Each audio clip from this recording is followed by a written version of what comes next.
La nostra economia si basa prevalentemente sull'esportazione di banane, mentre Barbuda è un piccolo villaggio, sono insomma le isole del sole. Non giriamoci troppo attorno. La siccità in Colombia è un grossissimo problema.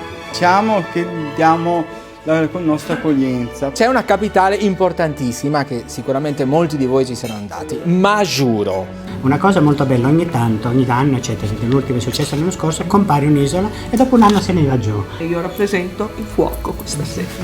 51esimo paese più ricco del mondo, 271.332 persone.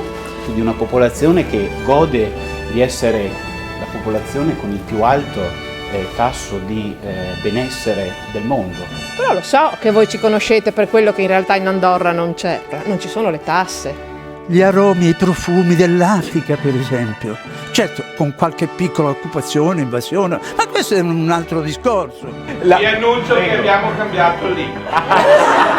Comunque è un'isola meravigliosa, piccola, si fuma marijuana dalla mattina alla sera. Con uno spirito di gioia tipico della nostra popolazione. La nostra beamata regina, Elisabetta II, purtroppo, come va nelle altre isole, va anche da noi altri. Ci fa il solito salutino.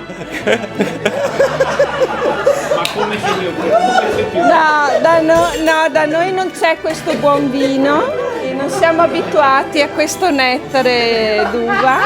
7 strati di pan di Spagna, 7 strati di cioccolata, completa di caramello, una meraviglia. Esatto.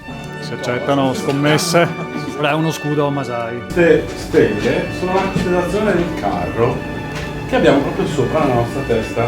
E quindi la chiameremo la città del leone, alla fine era una tigre della Malesia, ma non importa, è una leggenda.